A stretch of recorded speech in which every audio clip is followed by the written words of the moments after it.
V imenu Ministrstva za kulturo Republike Slovenije vas lepo pozdravljam na današnji predstavitvi dela in ključnih ugotovitev skupine odprte metode koordinacije, imenovane tudi OMC skupine z naslovom Gradnja mostov, vloga splošnih knjižnic v sodobni Evropi, ki jo posvečamo večplastni vlogi knjižnic v Evropi. Delo te skupine je pomembno, saj predstavlja okvir za prostovoljno sodelovanje in izmenjavo izkušenj ter dobrih praks med državami, članicami Evropske unije, ne glede na to, da sami rezultati nimajo neposrednega statusa zavezujočih zakonodajnih ukrepov. Namen dela skupine je predvsem oblikovati skupno evropsko opredelitev ciljev in strokovnih priporočil, ki lahko pomembno prispevajo k podpori pobudam na ravni EU in držav članic. Skupina Gradnja mostov je bila imenovana kot posledica ugotovitve, da je v državah članicah celovit vpliv in doseg knjižnic na splošno slabo prikazan v statistikah, ki se večinoma osredotočajo zgolj na knjižnično izposojo. Na ta način pa je pogosto spregledana njihova pomembna vloga pri izobraževanju, socialnem vključevanju in trajnostnem razvoju. Imenovanje OMC skupine za splošne knjižnice je neposredno povezano s prednostno nalogo B delovnega načrta EU za kulturo 2023-2026, ki je osredotočen na krepitev kulturnega udejstvovanja in vloge kulture v družbi, v njenem okviru tudi knjižnic, ki igrajo ključno vlogo v demokratičnem, socialnem, kulturnem in izobraževalnem okolju Evrope na vseh ravneh. Znatno prispevajo k gradnji demokracije, vključevanju državljanov in dejavnostim javne participacije po vsej EU, vključno s podeželskimi in oddaljenimi območji ter najbolj oddaljenimi regijami. Sprejemajo raznolike skupine, razvijajo programe in dejavnosti, ki odražajo trenutne družbene izzive ter zagotavljajo dostop do pluralnih in zanesljivih informacij ter raznolike kulturne vsebine v varnih in dostopnih okoljih. So bistvena vrata do lokalnih in avtohtonih podatkov, znanja, raziskav in kulture. Prizadevanja skupine so bila tako usmerjena v evidentiranje večplastne kulturne, družbene in demokratične vloge knjižnic v Evropi ter v njeno boljše razumevanje. Slovenija je pri tem z dvema predstavnikoma, ki jo je imenovalo Ministrstvo za kulturo, torej mene in kolega Aleša, sodelovala zelo proaktivno, kar bo razvidno tudi iz končnega poročila, ki bo vključevalo tudi slovenske izkušnje in dobre prakse. Ocenjujemo, da bo končno poročilo predstavilo zagotovo nekatere prelomne ugotovitve. Skupina je pri svojem delu ugotovila, da knjižnice v Evropi rešujejo 10 ključnih družbenih izzivov, med njimi krepitev pismenosti in vseživljenjskega učenja, spodbujanje raznolikega kulturnega ekosistema, krepitev socialne kohezije in gradnjo skupnosti. Knjižnice so pomembne tudi za zmanjševanje digitalnega razkoraka in odpornost evropske demokracije, zlasti v boju z dezinformacijami. Pomagajo pa tudi pri doseganju okoljske trajnosti in krepitvi duševnega zdravja ter dobrega počutja. Izvajanje vseh navedenih družbenih vlog zahteva tudi jasno podporo strani odločevalcev. Poročilo Gradnja mostov bo tako služilo kot dobro skupno evropsko izhodišče za zagovorništvo knjižnic na vseh ravneh, od lokalne do državne in evropske, saj bo vključevalo tako operativna priporočila za knjižnice, kot tudi dolgoročne smernice za oblikovalce politik. Vsi skupaj pa se moramo zavedati, da lahko samo skupnim povezovanjem, pri čemer mislim tako na odločevalce na vseh ravneh, kot tudi na knjižničarje, poskrbimo, da bodo naše knjižnice še naprej trdni in stabilni graditelji mostov za prihodnost Slovenije in Evrope. Vnaprej hvala za vašo pozornost in seveda tudi ob koncu predstavitve za vaša morebitna vprašanja. Sedaj pa predajam kolegu Alešu, da na kratko predstavi pravzaprav poročilo, ki je še v osnutku, ni še torej končno poročilo, le tega še pričakujemo, da v imenu obeh naju torej predstavi, kar sva v zadnjih dve leti pa pol delala v Evropi. Hvala lepa še z moje strani. Zdaj, osnovno izhodišče, z katerega pravzaprav sploh izhaja potreba po pripravi tovrstnega poročila je, da je kljub temu, da smo knjižnice že desetletja zelo aktiven faktor delovanja v svojem lokalnem okolju, pa tudi širše, še vedno prepoznani kot tisto, ko imate na vaši levi.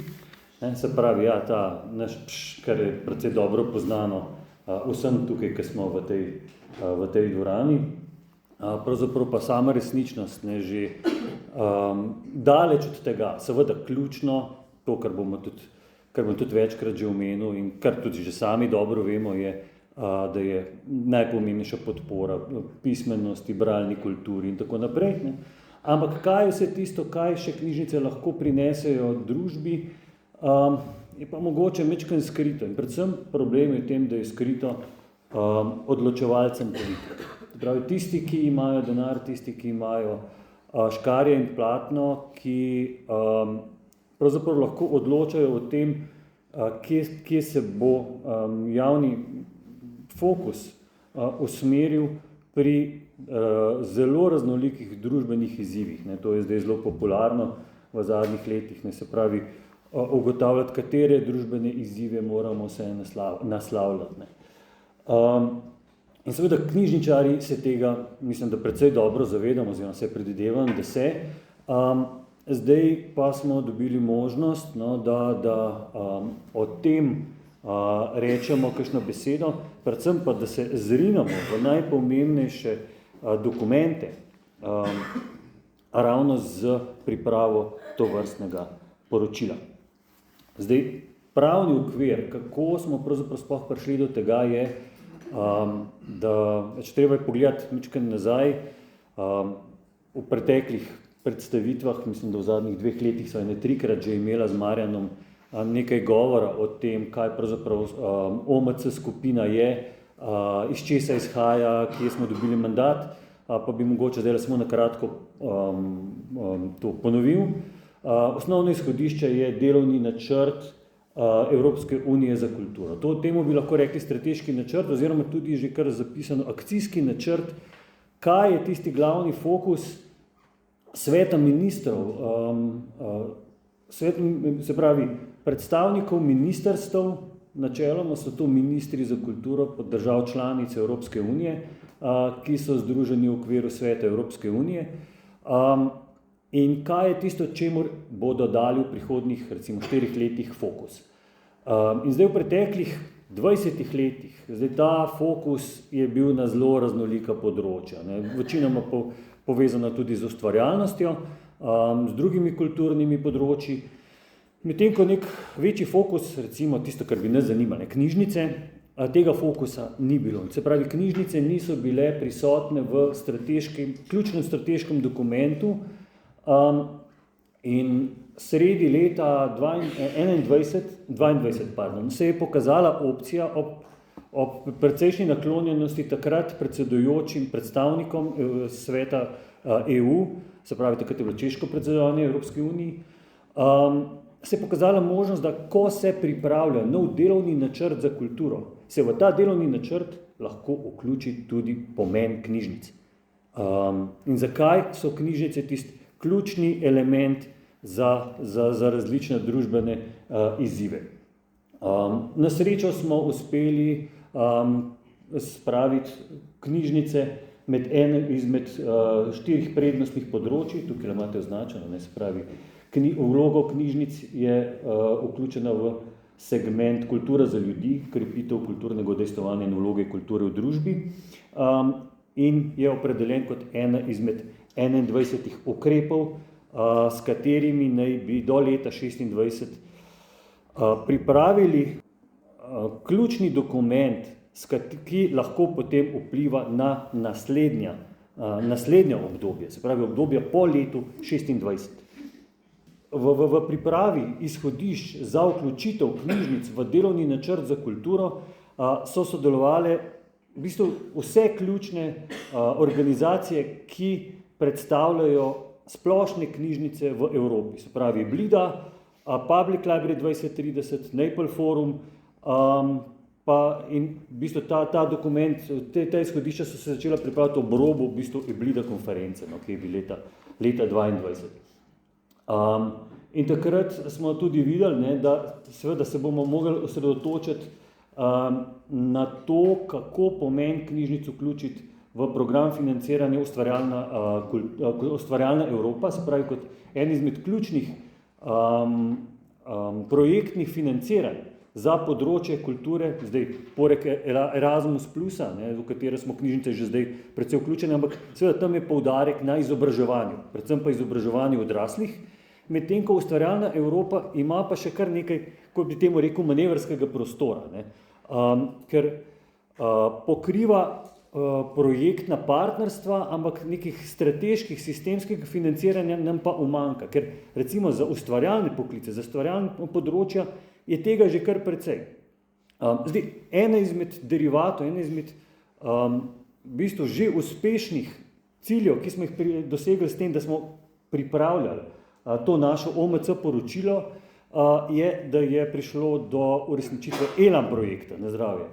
Zdaj, če ste najbrž že slišali, EBLIDA, se pravi Evropsko združenje knjižničarskih združenj, je pridobilo mandat, da predstavlja evropske knjižnice na najvišji ravni, na ravni komuniciranja z organi Evropske unije. Zato so prejeli za naslednje 4 leta -1 milijon evrov, da preko delovnih skupin, preko raznih aktivnosti pripravijo izhodišča za knjižnice prihodnosti. In pa, da so tudi tiste, ki predstavljajo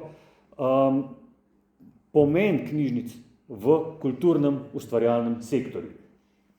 Torej, mi pa seveda s tem poročilom in aktivnostmi želimo še kaj več, ne samo preko združenj, ampak tudi preko različnih drugih partnerstv.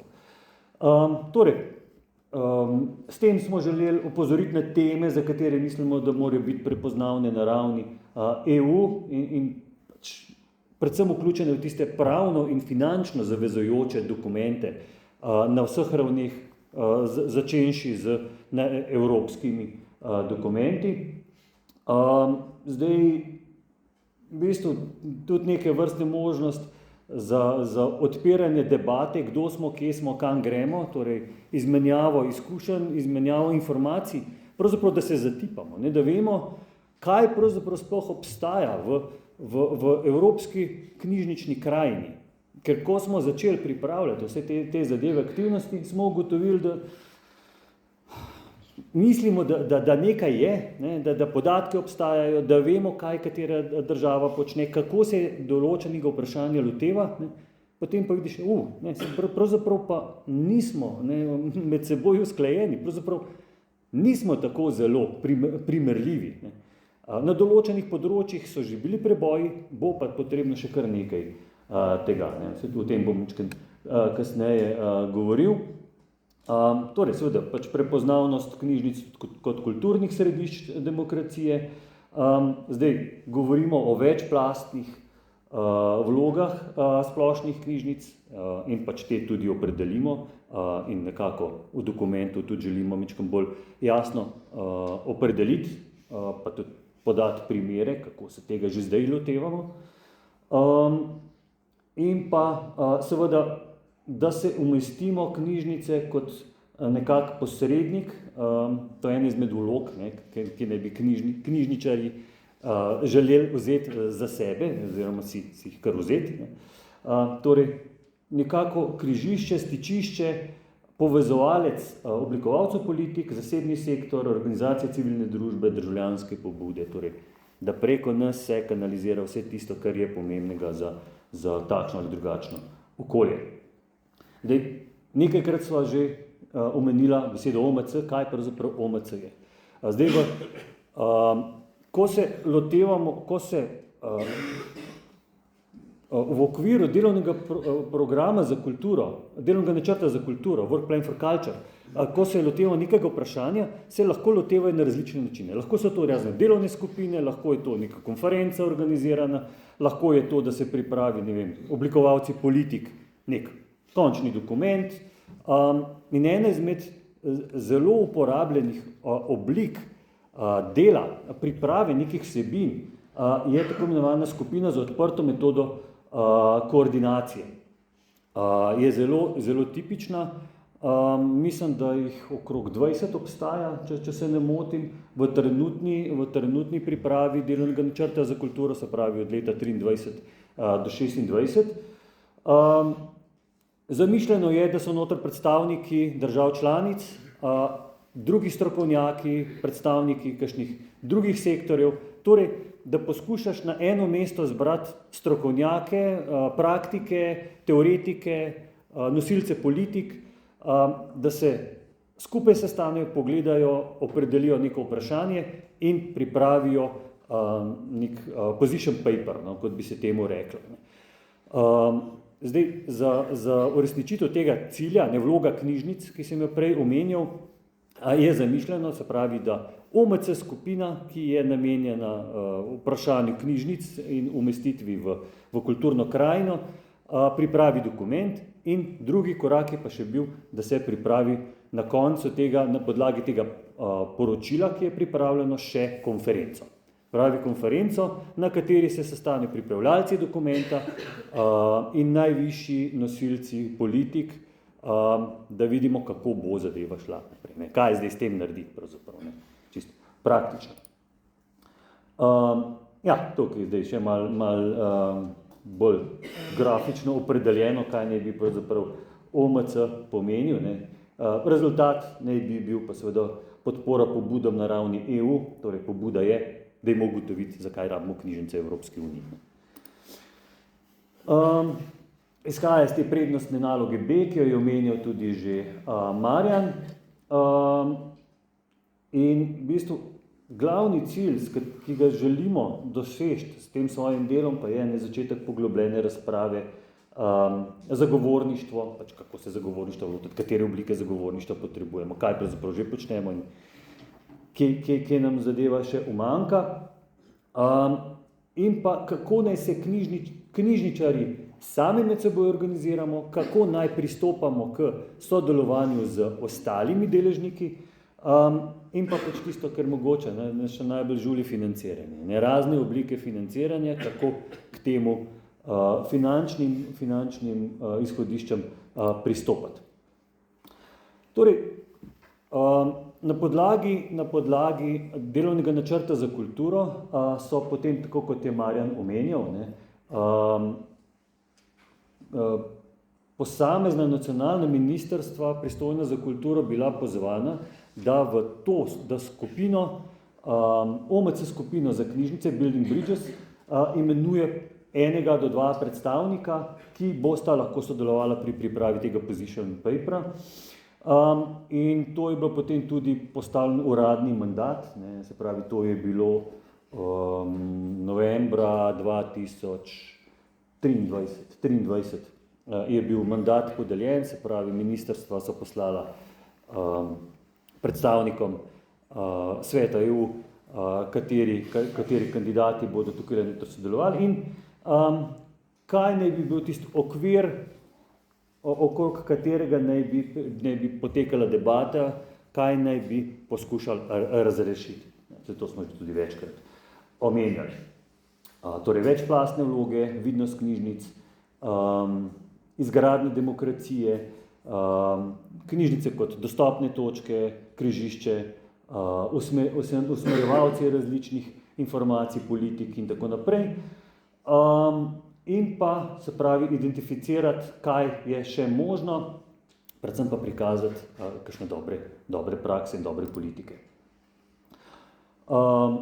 Na koncu se nas je zbralo 36 ljudi, zdaj večina držav je potem vseeno imenovala po 2 predstavnika, čeprav načeloma je bilo mišljeno, da ne bi bil pač predstavnik ministrstva, pa mogoče še kakšen zunanji strokovnjak, se pravi praktik. Na koncu se je izkazalo, da tudi po prvem sestanku se jih je precej več praktikov dodatno prikapljalo, pa da so, ker se je pokazalo, da je še vseeno. V določenih državah je velik razkorak med tistim, kaj se dogaja v praksi in kaj je tisto, kar imajo informacije na ministrski ravni. Se pravi, zelo hitro je umanjkalo ta komunikacija med nosilci politik na nacionalni ravni in med praktiki. Spravi, kaj se dejansko dogaja v državi. In tukaj so pol rabili kar veliko pomoči. Zdaj potem te dejavnosti so se potem razširile tudi na druge predstavnike. Smo šli še majčkeno širše, vključili smo tudi države, ki niso države članice EU. Zdaj, tukaj vidite, da pač 36 strokovnjakov iz 25 držav EU, zdaj če vemo, da jih je 27, se pravi, to pomeni, da 2 sta umanjkali, to sta bili Cipr pa Romunija. To sta bili 2 državi, kjer pač nikakor niso uspeli najti niti ministrskega predstavnika, niti praktika. Osnovni izhodišče je, da je ministrski predstavnik, praktik je samo dodatno. Pač na ministrski ravni niso našli nobenega. So pa bile vključene zraven tudi države članice Evropske gospodarske skupnosti, kot bi se temu reklo, ali pa države kandidatke za članstvo EU. Tako zelo aktivna sta bila predstavnika iz Norveške in Turčije. Predvsem iz Norveške je kolega Arne bil zelo vpet v bistvu ne samo v statistike, ampak tudi dobre prakse, pristope, pomagal je oblikovati sam dokument. Zdaj, ostale države, Islandija, Gruzija, Moldavija, Švica, Ukrajina, Združeno kraljestvo so bolj kot ne prispevali statistike, podatke, oziroma odgovarjali, kako pa pri njih recimo se kakšnih zadev lotevajo. Zdaj, ustanovitelj oziroma mandat nam je podelil Odbor za kulturne zadeve, ki pač odloča tudi o vseh zadevah v imenu ministrstev, se pravi, tam noter so predstavniki nacionalnih ministrstev. Torej, so predsedujoč, ni bil samo eden, ampak sta bile 2. Eden je bil Klas iz Nizozemske oziroma iz njihovega knjižničarskega združenja, drugi je bil pa Stuart Hamilton. Torej, iz Slovenije so bila predstavnika Lidva z Marjanom. V živo smo imeli 4 sestanke v zadnjih 2 letih. Te sestanki so bili, kot vidite, ne bolj kot ne dvodnevna zadeva. Eden izmed sestankov je tudi potekal ob robu Eblida konference, ki je potekala, sprav ta zadnja, je potekala v Rigi, kjer so se potem eden izmed prvih osnutkov dokumenta se je potem tudi usklajeval že z drugimi deležniki. Kratka, poskušali smo vse te že noter vključevati za neke umestne faze. Vmes smo imeli še nekaj virtualnih srečanj, predvsem so ta virtualna srečanja potekala v okviru podskupin. Že na prvem sestanku za lažje delo smo si mi tisto, kar je treba pripraviti, razdelili pravzaprav na 3 podskupine. In prva podskupina je bila namenjena zbiranju in pripravi vsebin izhodišč podatkov, ki so vezani na pravno-politično okolje, v katerem knjižnični sistem deluje. Že tukaj smo pa naleteli na prve ovire, ker marsikatera država nima zakona, ki opredeljuje knjižnično dejavnost, nima strateškega dokumenta. Strateški dokumenti so prišli iz različnih nivojev.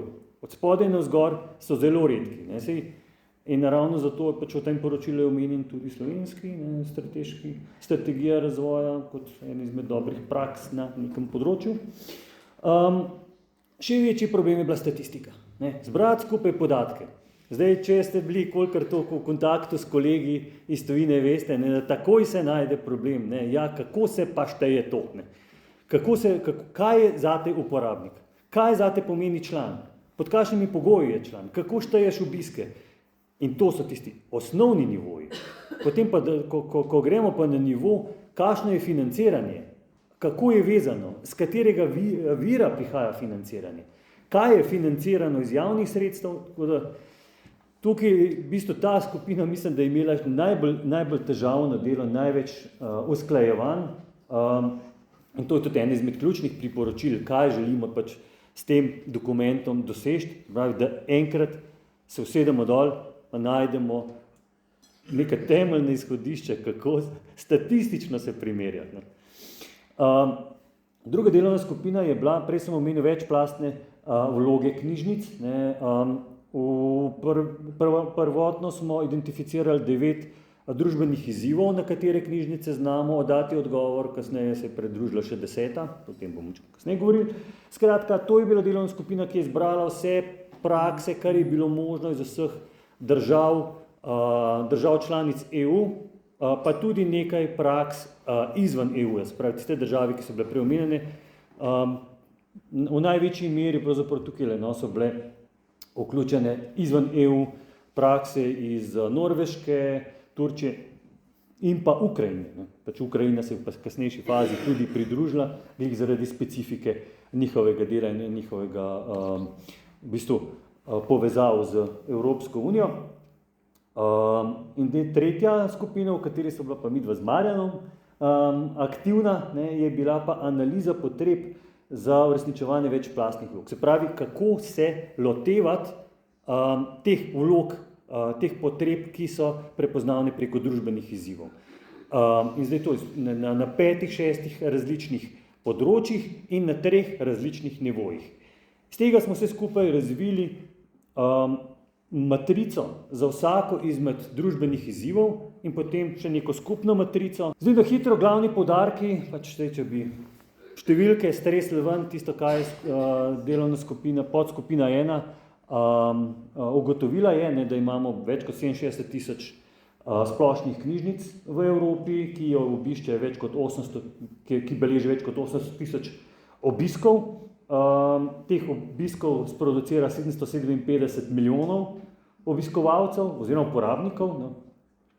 Članov naj bi bilo 75 milijonov, 100 000 gor dol. Več kot 170 000 strokovnega kadra imamo zaposlenega v naših knjižnicah. Zdaj, nekje je ta opremljenost zelo dobra, drugje je katastrofalna. Zdaj, najbolj tipičen primer za to, ker je že zadnjo leto, ponavljamo so ravno naši kolegi, sosedi, Avstrijci, kjer imajo 90% zaposlenih je v bistvu prostovoljcev, volonterjev, in z 10% profesionalnega kadra peljati kakovostno knjižničarstvo je zelo težko.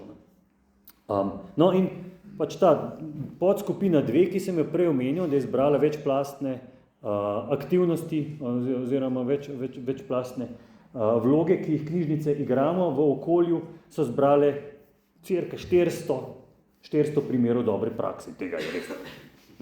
Mislim, zdaj, seveda vseh teh 400 primerov dobre prakse ne bo zašlo v končno poročilo, ampak v samo poročilo naj bi kot priloga šlo, mislim, da trenutno informacijo, ki jo imamo, je 72. Od 400, s tem do samem dokumentu, zdaj ko bo enkrat ven prišla, seveda bo mičkam bolj natančno opredeljevala cirka 20, 25 max, ne vem koliko jih bo na koncu se odločilo, maksimalno 25 primerov dobre prakse z mičkam bolj podrobno opredelitvijo. Če pogledamo številke, kakršne so trenutno še vedno nerevidirane, se je ugotovilo, da število točk, število knjižnic pada. In redke so države, kjer te številke se zvišujejo. Se je pogotovilo. Zdaj, mi smo prvenstveno podatke zbirali za leti 12, 17 in pa 22, potem pa smo dodali še za leti 23 in 24, glih zaradi tega, da imamo mečkam bolj poupdatane informacije o tem. Ne. In zdaj, ključne ugotovitve so bile, ne, do teh 67 000 knjižnic, ne, jih je bilo še 3000 več pred letom 2012. Ta zadeva je še slabša, če v obzir vzamemo še podatke knjižnic, ki so pa izven EU, ne, se pravi, če dodamo še tistih prej, predvsem Ukrajina, no, je tista seveda logično, ki je doprinesla največje število, 6000 od tistih 9540, ne, je bilo v Ukrajini zaprtih in zato je tudi pač eden izmed družbenih izzivov, ne, ko govorimo o katastrofah, o zunanjih vplivih, ne, je Ukrajina tista, ne, kjer največ informacij prispevala zraven, ne, ker na srečo zdaj druge države se niso soočale s tako drastičnimi situacijo, s katero se srečujejo v Ukrajini. No, še to je mogoče treba opozoriti, zakaj je bila Ukrajina tudi tukaj noter vključena v to poročilo, ker je bila tudi ena izmed 21 ukrepov je bilo zaščita kulture in kulturne dediščine Ukrajine. Tako da v Work Plan for Culture je bil posebej izpostavljeno pomen Ukrajine. In pač to moramo pa seveda tudi mi vključiti v naš poročilo. Kar se tiče knjižničnega osebja, ta trend narašča, se pravi, imamo vedno več profesionalnega knjižničnega kadra v evropskih knjižnicah. Je pa tudi tukaj treba povedati, da marsikje so te številke, ko smo jih zbirali, so ocena. Vse tole, kar imate sivo plavo, označeno, to so vse predvidena vrednost. To ni podatek, ki bi ga lahko zadaj podkrepil z statistično zbiranimi podatki. Recimo tako, kot imamo mi preko BIPSISTA, se pravi, da imamo sistematično in na ISO standardih opredeljeno, kako se zbira podatke. Marsikje sploh nimajo urada oziroma organa, ki bi te statistične podatke lahko zbiral in potem posredoval dalje. Zdaj, če pogledamo te podatke še z vključitvijo držav izven EU, vidimo, da spet Ukrajina prinese tisto največjo izgubo delovnih mest in največji upad števila zaposlenih. Zdaj, v samem poročilu OMC, kot imam trenutno različico na razpolago, se posebej izpostavlja tudi Slovenijo kot primer dobre prakse, kjer to število zaposlenih narašča. Se pravi, da se novi kadri prihajajo v knjižnice po letu 2012, za razliko od marsikatere druge države. Je resno, da tukaj se je potem odprlo vprašanje, kako te strokovne kadre pridobivati. Zdaj, imamo, vse veste, lahko čist diametralno nasprotne sisteme, kako nove kadre pač profesionalizirati. Imamo primer Nizozemske, kjer že 10 let nimajo več sploh šole, ki bi formalno izobraževala kadre in imajo raje preko združenja, knjižničnega združenja zapeljan sistem za osnovna bazična znanja in napredna, se pravi tista, bi mi temu že skoraj rekli skills, stalno strokovna popolnjevanja, za specifične znanja, ki so potrebne za znanje, kot bi temu rekel, 21. stoletja. Po drugi strani imamo tradicionalne, med kateri bi lahko šteli tudi Slovenijo, sploh mi, ko imamo zelo reguliran poklic. In vstop v stroko, kar časovno traja in zelo jasno opredeljen tudi z podzakonskimi akti, ne samo zakonom. Ali pa recimo, še bolje recimo Hrvaška, ko ima tri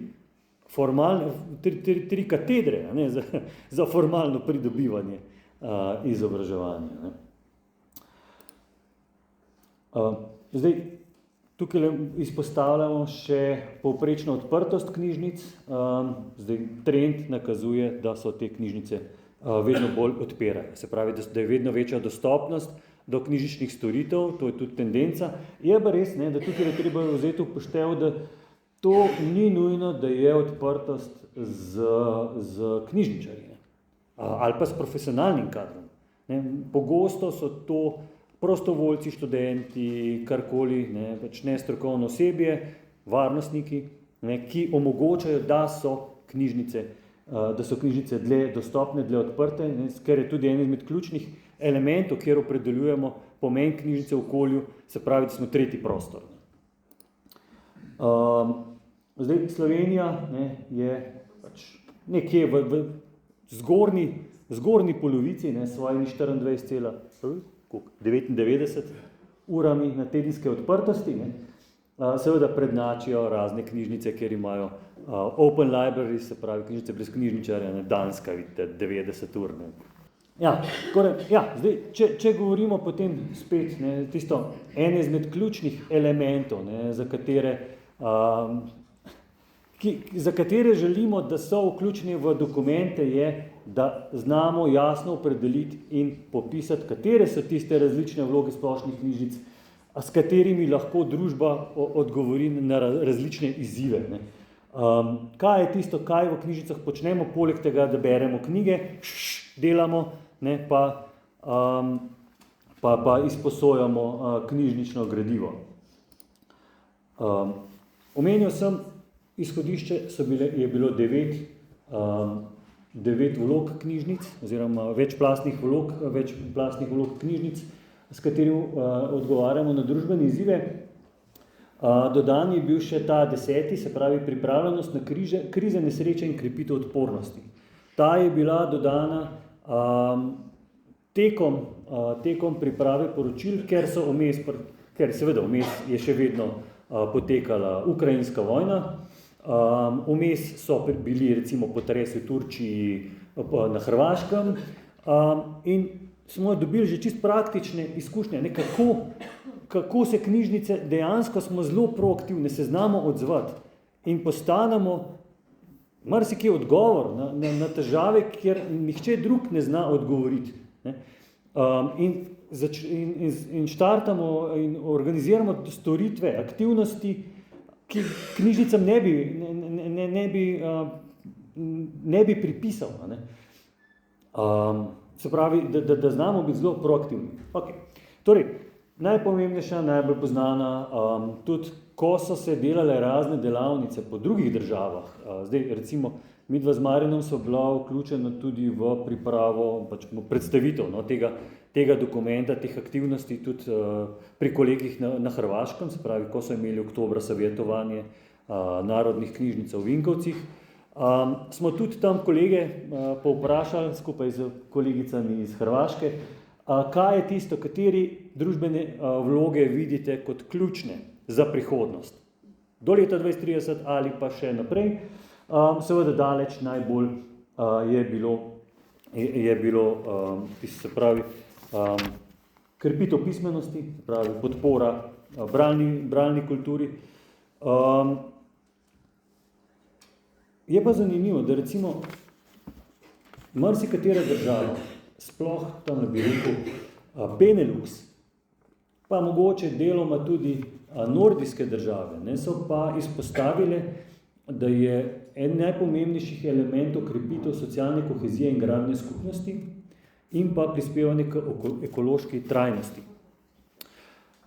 Seveda tu se izhaja iz njihovih praktičnih potreb. Ker zdaj, če pogledate, kakšna je socialna družbena kohezija v Sloveniji, kjer je še vseeno nimamo toliko priseljencev, ko nimamo neke zgodovine, tudi kolonialne, je mičken drugače. Zaenkrat se še ni kazalo, da bi bile takšne potrebe, da bi morali delati z različnimi družbenimi skupinami, nacionalnimi skupinami.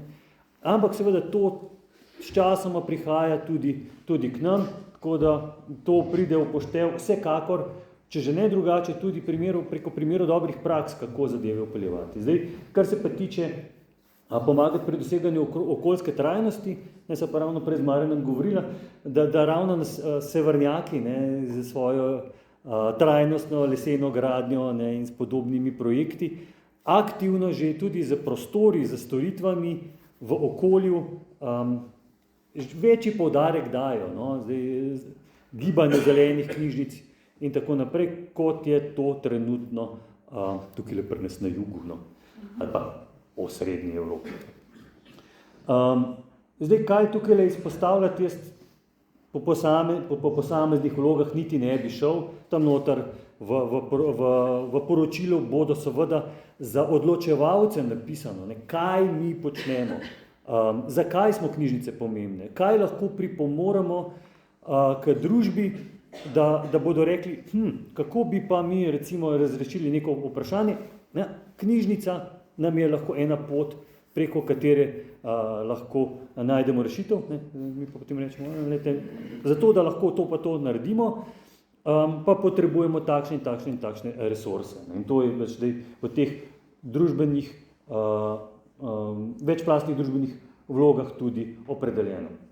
Pri vsaki izmed teh vlog je tudi pripisan primer dobre prakse. To je tisto, kar sem preomenil. Izbor od izbora. Se pravi, izmed 400 se jih izbralo 72, izmed 72 se jih v dokument noter zapisalo tam cirka 25 skozi celoten dokument, ne samo pri teh družbenih izzivih. In zdaj v družbenih izzivih, ne, ima Slovenija kar dva primera. Ne, ena je pri spodbujanju ekonomske konkurenčnosti in rasti, kjer so prepoznali, da projekt Finlit, se pravi, projekt finančnega opismenjevanja je zelo pomemben in primer dobre prakse, to smo predlagali Slovenije, čeprav so partnerji pač bili iz 5 držav, ne, kjer pa slovenski partner je bila Nacionalna knjižnica, ki pa je, saj veste, ne, že pred korono aktivno sodelovala z v bistvu vsemi slovenskimi splošnimi knjižnicami pri pripravi strategije finančnega opismenjevanja prebivalcev. Zdaj, drugi primer je pa pri krepitev zdravja oziroma duševnega zdravja, dobrega počutja, je bil pa tudi primer, ki smo ga spet predlagali Slovenije, ne, pa je vseeno projekt pa večjih partnerjev, je pa Knjižnica čustev, ne, kjer je pa kolegica iz Kranja sodelovala v projektu in so tudi prepoznali, ne, da nek element, kjer nekaj nekonvencionalnega, kar lahko knjižnica ponudi, ne, se pravi podporo duševnemu zdravju, ne, vprašanju čustev, kako zadeve zapeljati preko knjižničnih storitev, v osnovi pa seveda tudi preko knjižničnega gradiva. Torej, na koncu smo se vprašali, katere vloge knjižnica igra v svojem okolju. Prepoznali smo 4 ključne vloge, se pravi, katero vlogo lahko knjižnica igra v svojem okolju. Ena je, pač, da je neko izmenjališče, tržnica, znanj, idej, kulture, torej prostor, kamor greš, kjer demokracija oživi, kjer se lahko srečaš zelo raznolikimi, ne, tukaj je lepo ta družbena kohezija, ki je bila zelo poudarjena, no, pri skandinavskih, nordijskih državah, se pravi prostor, kjer različne družbene plasti, nacionalnosti, različne ljudi, z različnim pedigrejem srečaš in stopiš v kontakt z njim, ne, sodeluješ, spoznavaš, ne, ali preko skupnega sodelovanja, ali preko izobraževalnih dejavnosti, ki jih knjižnica izvaja, opismenjevanja, poudarjanja družbene kohezije, kot bi se temu rekli, ne, in pa seveda še nekateri drugi koraki, kot je recimo, ne vem, podpora gospodarske konkurenčnosti, zaposlovanju, razvoj, tudi finančna pismenost, ne, tukaj torej prostor, kamor greš in lahko izbereš ali pa srečaš. Izbereš tisto, kar te zanima, kar potrebuješ in se srečaš neformalno ali pa formalno z sodržavljani, soprebivalci lokalne skupnosti. Potem smo prostor preizkušen. Tam načeloma smo zelo odprti za to, da smo prostor inovacij, preizkušanja, kjer lahko se srečujemo z novimi tehnologijami, ker tudi tisti, kjer nimajo možnosti se spoznati z kakšno novo tehnologijo, kjer se izobražujejo. Ne? Pri nas je najbolj tipično bilo elektronske knjige, ne? Kaj to je. Ne? In potem ne samo, da poveš, ne? Ampak pokažeš in razvijaš, ugotavljaš, da tudi če sem 60 plus, ne? Še vedno sem sposoben tudi stopiti v korak za novo tehnologijo. Zdaj trenutno je zelo aktualno umetno inteligenčno pismenjevanje, algoritemsko pismenjevanje, se pravi uporaba raznih orodij. Povemo, kaj, kako bo to lahko vplivalo na prihodnost. In premier nam je celo obljubil, ne, da bomo dobili brezplačno orodja, ne, generativne umetne inteligence, da bomo videli, koliko daleč bomo do tega, kaj bo od tega pomenilo.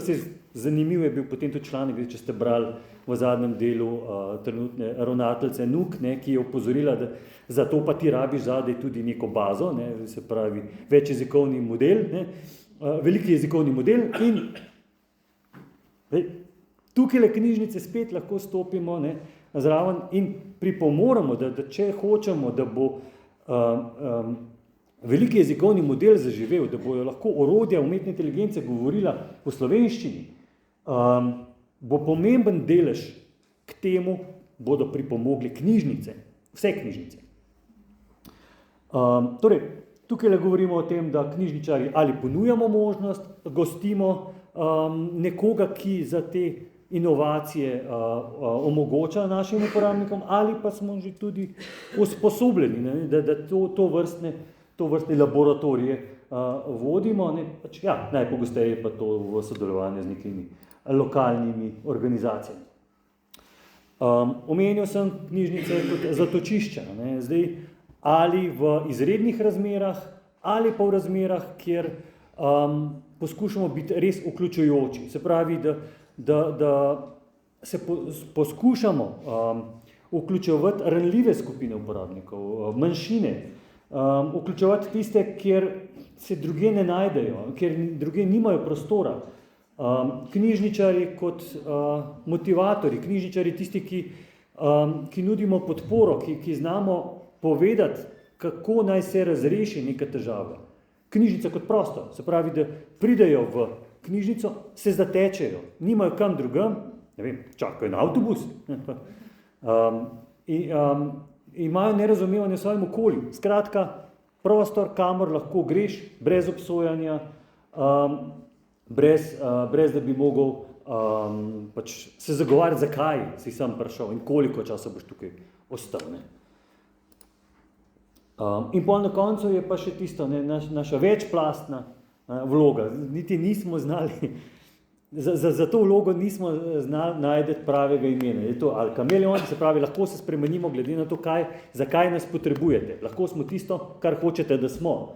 Lahko smo švicarski nož, ne, lahko znamo to, pa ono, pa tretje, pa četrto. Ne. Lahko smo neka dodana vrednost, joker. Ne. Tako da, kako lahko priskočimo na pomoč. Ne. Najbliže temu pa je recimo, no, da smo vozlišče. Sicer blizu že tistemu terminu tržnice, ne, kot vozlišče, ampak se pravi prilagodljiv prostor, kamor, ki ga potrebuje lokalna skupnost in se prilagodi potrebam. In zdaj tukaj pa potem ne, naletimo recimo sploh v slovenskem okolju na problemu, ne, v kakšni meri smo mi že švicarski nož oziroma kameleon, ker za to, da si ti lahko kameleon, da si lahko ti švicarski nož, pa seveda potrebuješ primerne prostore. Zbravi, tukaj je pa osnovno izhodišče tretji prostor, prostor, kamor lahko pripelješ kakšne nove storitve, nove aktivnosti, odpreš za to, da uporabniki za svojim programom pridejo. Da jim ti samo prostor daš in oni razvijajo. Ali zase, ali za druge v imenu knjižnice. Ne. Torej, prostor kulturnega sodelovanja in pa, ja, seveda prostor za okrevanje v času kriz. Poleg teh 4 vlog knjižnic pa smo poskušali definirati tudi 7 vlog oziroma kot so to zdaj tudi, ne, persone, torej kaj vse je lahko knjižničar. Zakaj ga lahko skupnost porabi? Za pripovedovalca, se pravi, da zgodbe pripelje, ne, se pravi, to je tisto najbolj vezano na vlogo bralne pismenosti, bralne kulture. Lahko je nek pospeševalec, ne, se pravi, da ti najde pravega partnerja, ne, se pravi, nek prostor, kjer ti da spodbudo, ne, za to, da boš udejanil tisto, kar bi si želel, ne, to vezano recimo na laboratorij, zaščitnik, ne, vezano na ta vlogo zatočišča, oseba, skozi katero se lahko katalizirajo ne različne aktivnosti, motivator, graditelj skupnosti. No in za vlogo vodnika, ne, imamo spet še en primer iz Slovenije kot primer dobre prakse, in sicer Borza zdravja je bila prepoznavna kot primer, kako povezati deležnike na področju zdravstva in well-beinga v lokalnem okolju. Skratka, kaj so pa tisti ključni dejavniki, za katere smo mi prepoznali, da so pomembni za krepitev teh večplastnih vlog knjižnice? Kot prvo, to je trden pravni okvir, se pravi, marsikatera država, kot sem že na začetku omenil, ne, niti nima svojega zakona, nima zakonskih opredelitev. In potem seveda financiranje, sistemsko je zelo težko, če ti nimaš zadaj nekega zagotovila, ne, to mora biti. Ne. In to se potem je vezano tudi na sistemsko in večnivojsko financiranje, ne, ker financiranje prehaja tukaj pa od spodaj na vzgor, načeloma, ne, ker govorimo o splošnih knjižnicah, ker ne bi lokalna skupnost načeloma bila tista, ki ne bi poskrbela za to, da sistem funkcionira. Ampak zelo hitro više, ko gremo po teh nivojih, ne, manjše povezave so med seboj in teže je to na nacionalni pa nadnacionalni ravni sistemsko financirati. Pa tudi marsikatere skupnosti, marsikatere knjižnice niti ne vejo, katere opcije financiranja obstajajo. Se pravi, pogoj, da vse to izvajamo. Knjižnica je stavba. Brez zaposlenih, brez kadra je to samo prostor, kjer se nekaj ali pa nič ne dogaja. Torej, visoko usposobljena, ustrezno plačana strokovna delovna sila, profesionaliziran poklic. Zdaj, ali je to reguliran ali nereguliran, tukaj le ne, zaenkrat še nismo šli v te debate, ker se veste, ne, da pač glavna agenda je, da prihaja do čim večje deregulacije poklicev na evropski ravni, ne, ker pri nas tega na srečo ali pa tudi ne, no, ne vem, v Sloveniji za področje knjižničarstva seveda ni. Ne. Predvsem pa, da najdemo rešitve, kako se tudi to upskilling, ne, kako je poskrbeti za to, da tudi za nova znanja opolnomočimo, usposobimo kader, ki prihaja v knjižnice. Ne. Potem digitalna zrelost, digitalne inovacije, vključujoča udeležba v digitalni družbi, torej ta vloga, ne, krepitev oziroma zmanjšanje digitalnega razkoraka je v veliki meri odvisna tudi od tega, koliko smo mi sami kompetentni, pa tudi kakšne resurse imamo. Ne. Zato, da če hočemo digitalno delati, rabimo tudi digitalno orodja. Ne. In zato rabimo spet financiranje. Saj tako kot katerokoli skupino vprašaš, ne, kaj pa knjižnice rabimo, ne, kaj želimo od odločevalcev, denar. Z denarjem se da marsikaj rešiti. Ne. Lahko prostore boljše narediš, lahko boljše kadre imaš, več kadrov imaš, več programinga lahko delaš, več storitev. Torej, potem trajnostni, vključujoči javni prostori, ne, so nekaj takih. Ne, to je recimo en tak element, ne, za kater jaz vidim, da recimo v Sloveniji še vedno, ne, spet povezano s financiranjem, ampak marsikater prostor ob dobri volji lokalne skupnosti se da tudi pripeljati, seveda pa rabiš za to podporo odločevalcev, da smeš ta prostor uporabiti za takšne in takšne namene. Ne. En izmed ključnih vprašanj, na katero smo naleteli in kar sem tudi že omenil, je pa odločanje na podlagi podatkov, relevantnih podatkov. In zdaj, kako te relevantne podatke dobiti? Ne? To bo ena izmed ciljev, za katere želimo pač po objavi tega dokumenta. Ne? Kako zapeljati, da bomo mi začeli te podatke nekaj bolj relevantne dobivati in da jih bomo lahko uporabili nam v prid. Se pravi, da bomo tudi znali zagovarjati, kakšen je pomen knjižnic v okolju, pomen našega dela, da znamo potem na podatkih utemeljeno zahtevati pač te dejavnike, izboljšanje dejavnikov za večplastne vloge knjižnic. Torej, podana so tudi neka priporočila, mišljeno so podana neka priporočila za se pravi tisti, ki so policy makerji, se pravi priznati vlogo knjižnice kot bistvene storitve, ključne storitve v okolju, spodbujati medsektorsko sodelovanje, usklajevanje, spet statistike, podatki, smo rekli, kvalitativni, kvantitativni, da vemo, kaj sploh smo, kje sploh smo. Dostop do evropskih projektnih sredstev. Poleg tega, da imamo Ustvarjalno Evropo, obstaja še kar nekaj drugih projektnih financiranj in kako se teh bolj sistematično lotevati na evropski ravni, predvsem za dve ključni področji, eno usposabljanje knjižničarjev in strokovno izmenjavo osebja in drugo nadgradnje projektov, programov in inovacij, ki jih v svojih okoljih izvajamo. Torej, kakšna bi bila zdaj, če gremo proti zaključku, kakšna bi bila uporabnost teh poročila in vpliva na oblikovanje politik? Že prej omenjene identificirane načinov merjenja, pomoč, pač orodje, s katerim je v pomoč nam, da se znamo opredeljevati, kaj potrebujemo, kakor tudi odločevalcem, da znajo potem objektivno meriti, ali smo bili pri tem uspešni, ali kaj smo naredili zdaj s tistim, kar nam je bilo zdaj trenutno na razpolago, ali pa kaj bi nam, če bi nam dali dodatne sredstva, dodatne kadre, dodatno prostore, kako bomo uspešni pri uresničevanju nekih svojih ciljev, ki smo si jih postavili, se pravi skupno operativno priporočila, smernice za oblikovanje politik, predvsem pa tisti ključen temeljne storitve z brezplačnim dostopom.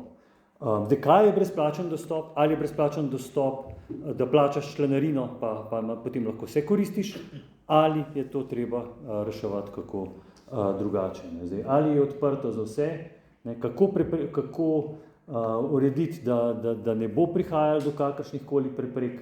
To so zdaj tudi že zelo politična vprašanja. Zdaj, strani knjižnic, to je bilo zdaj strani bolj odločevalcev, tole pa z področja strani knjižnic. Torej, knjižnice si moramo prizadevati za čim bolj kakovostno, sodobno oblikovanje knjižnične zakonodaje in politik v Evropi. Knjižnična zakonodaja, tukaj imate en izmed temeljnih dokumentov, ki opredeljujejo, kako se evropske, predvsem splošne knjižnice lotevamo umeščanja v zakonodajne okvire. Eblidino poročilo skupaj z Evropskim svetom je bil pripravljen priporočilo v letu 2022, kjer so pač prvič preverili, kaj pravzaprav sploh v Evropi obstaja in pa kateri so tisti elementi, ki bi morali biti zapisani v sodobni knjižnični zakonodaji. Zdaj, drugo je podpora stroki z pripravo nacionalnih strategij v podporo razvoja knjižnične dejavnosti. Tukaj je na slajdu, če v angleščino prevedeno, aktualna strategija združenja, ki ga je pripravila skupina Združenja splošnih knjižnic. Zdaj, kaj so pripravljalci, pač te končni pisci dokumenta ugotovili, da ta dokument zelo dobro opredeljuje, kako se lotevamo v slovenskih splošnih knjižnicah usposabljanja strokovnih kadrov. Se pravi, kompetenčni modeli, kaj potrebujem za upskilling, kako je pomembno sodelovanje vseh deležnikov v okolju in jih tudi potem v samem poročilu navaja, da koga vse ta kompetenčni model vključuje, in kot primer dobre prakse tudi četrta zadeva, ki je vključena iz Slovenije. Potem ključna bo strokovna podpora knjižnicam. Pravi, združenja so tisti ključen element, ki bodo morala prispevati k uresničevanju tistega, kar smo recimo tukaj le noter zapisali. Niti niso toliko, ne tle recimo nacionalne knjižnice, vključevali, kot bi rekel, skrbniki knjižničnih sistemov nacionalnih, ampak združenja, kjer tudi pri nas v Sloveniji smo precej uspešni na področju splošnih knjižnic, se tudi povezujemo potem tam naprej na ravni EU, kjer so tudi vsi ključni deležniki zavedeni na desni strani tele Canva prosojnice. Torej, nekako tendenca v prihodnjih 5 letih, bi rekel, se kaže, da ključni element, kjer se bo politike in vse to, kaj s knjižnicami 21. stoletja v Evropi početi, bi bila hibrida. Spravi, glede na to, da je bila tudi prepoznavna strani Evropske unije preko programa Ustvarjalna Evropa in preko ELAN projekta, se pravi European Library Associations Network, podporo združenjem pri tem, da tudi finančna, zato da se profesionalizira, da se pripelje aktivnosti, usklajene aktivnosti za evropske knjižnice sistematično. No, tukaj imate recimo tudi še Liber vključen, se pravi raziskovalne knjižnice, s katerimi smo splošne knjižnice tako recimo še kolikrat toliko povezane, predvsem na kakšnih ključnih področjih, kot je recimo občanska znanost. In pa zdaj nekje tendenca je, da se tudi preko IFLE, preko European Divisiona, mečkan bolj da poudarek tudi Evropi, ker v teh organih IFLE je tako, da načeloma so bolj naklonjeni severnoameriško, avstralsko naveza, pa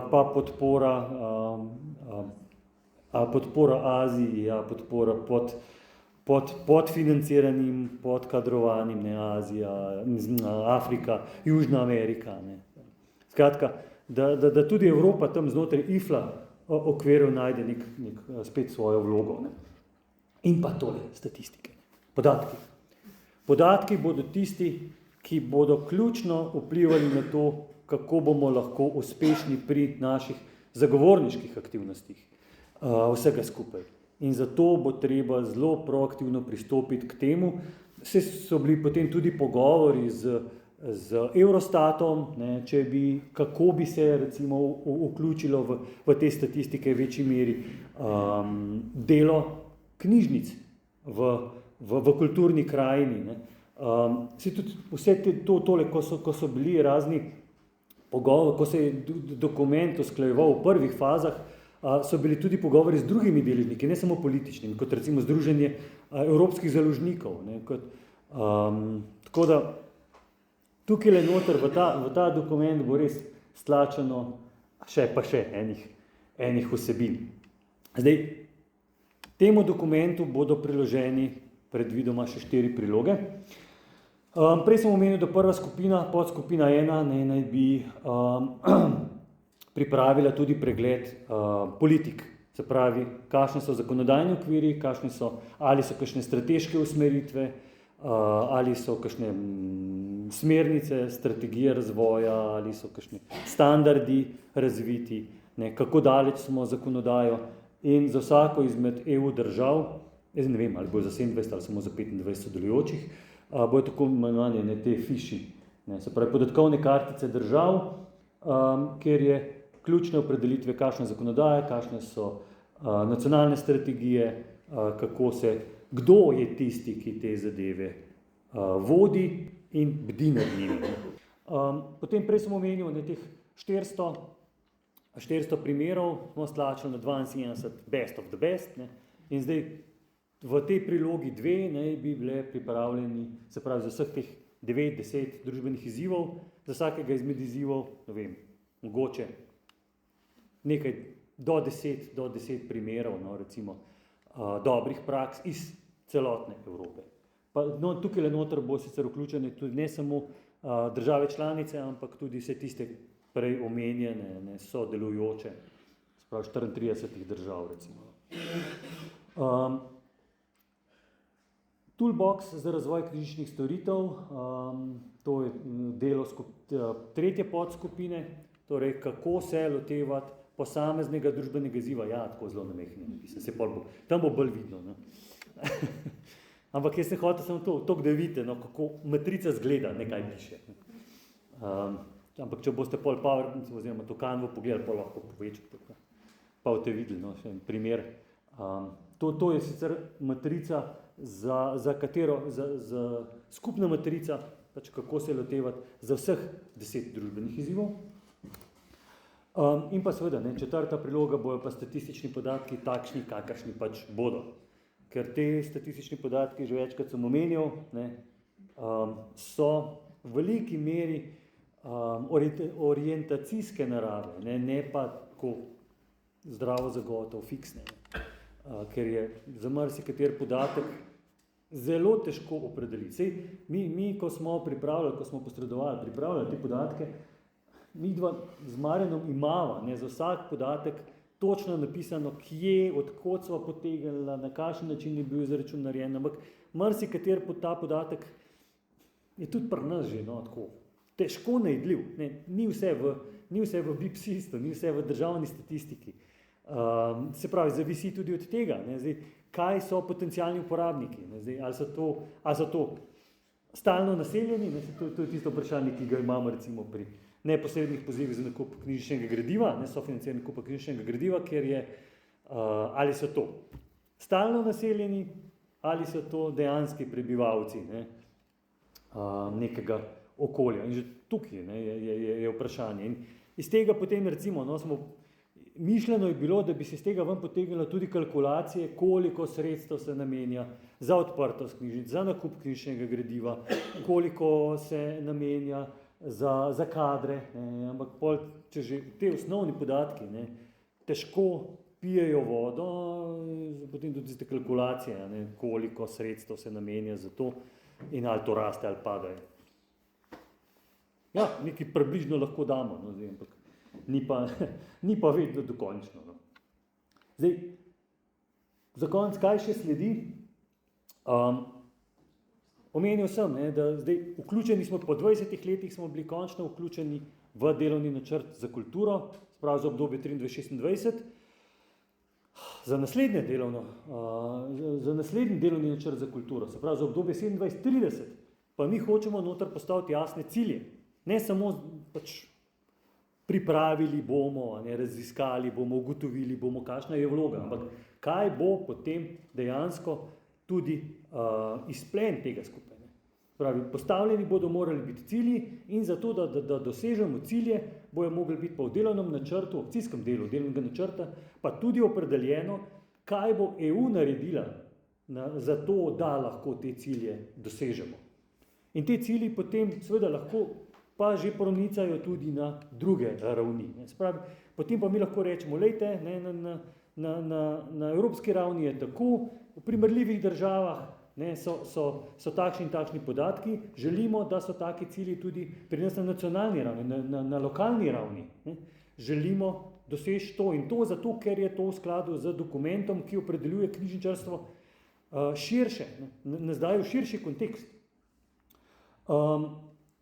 Potem ideja je tudi, se pravi, da se vključujemo z svojimi aktivnostmi tudi v druge ključne prečne strategije Evropske unije, ne, kot so Evropski zeleni dogovor, strategija za pripravljenost, kompas konkurenčnosti, ravno v kompasu konkurenčnosti, no, sem videl pred kratkim na eni izmed delovnih skupin Elana, ne, prej Blidi, razpravljali, ne, kaj so tisti elementi, kako v ta kompas konkurenčnosti vključiti tudi elemente knjižnic in kaj lahko knjižnice k temu pripomoremo in pa seveda unija veščin. Zdaj, večkrat sem omenil, da je kompetenčnost, ne, se pravi sposobnost, znanje, novi skills, ja, spretnosti, ja, veščine, prednosti so veščine. Ne. Se pravi, katere veščine potrebujemo za strokovno delo v prihodnosti, ne, in tukaj le noter se seveda moramo umestiti tudi knjižnice, no, pa padla je tudi ideja, da imamo Evropsko leto knjižnic. Ne. Ali bo to, kdaj bo to, kakšni meri bo to, ne, zdaj, ker potem smo ugotovili, da tako rekoč vsaka država ima zdaj ali svoj dan knjižnic, ali teden knjižnic, ali mesec knjižnic, ne. Ampak nikjer pa ni ja, nekaj poenoteno, ne, in zdaj tukaj leži vprašanje, kdaj, kater datum, ne, da ne sovpade še s čem drugim, ne, kdaj to umestiti zadevo. Ne. Mislim, je pa lahko seveda to en izmed takih elementov, kjer recimo Evropska unija na ravni EU, ne, se razglasi, da bo to Evropsko leto knjižnic. Ne. Bomo videli, kaj bo tega. Zdaj, kar se tiče dokumenta, kaj nas še čaka, zdaj končni osnutek sva z Marjanom dobila, ja, petek, no, v petek je prišlo, zato da dodamo še pripombe. Če je karkoli narobe napisano, ne vsebinske, ampak če je kaj narobe napisano. Ne.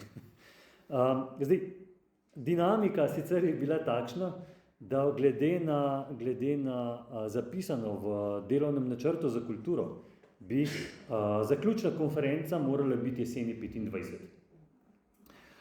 Kar pomeni, da dokument bi mogel biti pripravljen, usklajen konec lanskega leta, spomladi letošnje leto. Ne. Zdaj, to se je mičkeno zavleklo, tako da končno poročilo bo šlo v oblikovanje tik pred prazniki, se pravi tik pred božičnimi prazniki, skupaj z fotografijami, tudi z nekaterimi vami, no, sem vas tudi zaprosil že za fotografije, ker tudi tukaj želimo čim večji meri kakšne slovenske fotke dati, ne, noter v poročilo, da se lahko še tukaj pohvalimo. Tako da jaz verjamem, no, da bo vsaj kakšna mogla pristati, če že ne zaradi političnih razlogov. Ne pravim, ne, da mora biti v vsake državi nekaj, ne, kakšna dobra praksa, kakšen primer, kakšna slikca, ne, kakšna omemba. Tako da jaz se nadejam, da bojo tudi slikice, ne, noter, fotografije. In nekje dokument naj bi bil pripravljen za objavo spomladi naslednje leto, ko naj bi bila tako rekoč zadnje srečanje, no, v bistvu te OMC delovne skupine, kjer se bomo dobili na delavnici in ta dokument predstavili vodilnim v svetu EU, da tudi vidimo, ne, zdaj, kako to dalje, predvsem iz razloga, kar sem že prej omenil, ne, spravi, mišljeno je bilo, da iz tega dokumenta izhajajo tudi neki cilji, ki bi jih želeli zapisati v delovni načrt za kulturo 26-30. In seveda, takrat bo idealna priložnost, no, ker da se vsebinsko tudi to nekam noter v ta delovni načrt za kulturo umesti, zato ker zaključna konferenca, ki je bila zamišljena, ne, ki ne bi bila načeloma širše narave, bo pa jeseni 26. To je bilo na kratko. Kar se tiče dokumenta, ja. Zdaj, žal mi je, da ta dokument ni v končni različici, midva z Marjanom so ta termin izbrala ravno zaradi tega, ker so predvidevala, da bo, da bo dokument nekaj, kar vam jaz lahko dam iz rok. Jaz tega dokumenta žal ne smem dati, ker so rekli, zabičali, naj ne gre izven OMC, saj ni, saj tle napisano, ni nekaj posebnega, ampak vseeno ta dokument bi bilo fino, no, da čim prej prejmete. Je pa tudi zamišljeno, da v osnovi celotno poročilo bo v angleščini. Prevajalo se ga ne bo, se bo pa prevajal povzetek.